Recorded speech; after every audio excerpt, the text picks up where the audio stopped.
4 குஷ்டரோகிகள் பசியில வாடிக்கொண்டிருக்கிறார்கள். சமாரியாவிலே பஞ்சம், அலங்கத்திற்குள்ளே பஞ்சம், இவர்களுக்கும் பசி. இந்த 4 பேரும் பசி தாங்க முடியல.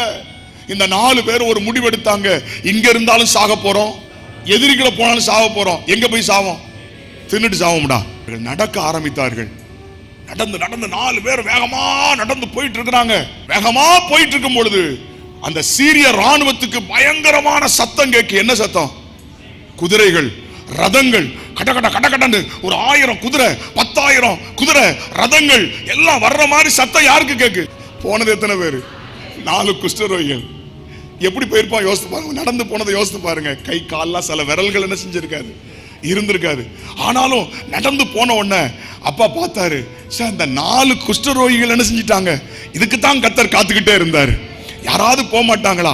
யாராவது எழும்ப மாட்டாங்களா? நான் செயல்படணுமே, இந்த பஞ்சத்தை மாற்றணுமே, ஏதாவது செய்யணுமே, யாராவது எழும்ப மாட்டாங்களா? எழும்புன ஆளை வச்சு பயன்படுத்திட்டார். இன்னைக்கு சொல்றேன், யாரும் எழும்பலன்னா நீங்க எழும்புங்க, யாரும் செய்யலன்னா நீங்க செய்யுங்க. கர்த்தர் மீதியை பார்த்துக் கொள்வார். தோத்திரம். நடந்து போகிறார்கள். உருளைகளின் சத்தம் கேட்குது, குதிரை சத்தம் கேட்குது, ரதத்தின் சத்தம் கேட்ட உடனே அவன் சொல்றான், ஏய் அவ்வளவு பேர் என்ன செய்ய, ஓடு. நீ எழுந்து கடந்து நீ நட. ஒவ்வொரு அடி எடுத்து வைக்கும் போதும் கர்த்தர் யுத்தம் பண்ண ஆரம்பிப்பார்.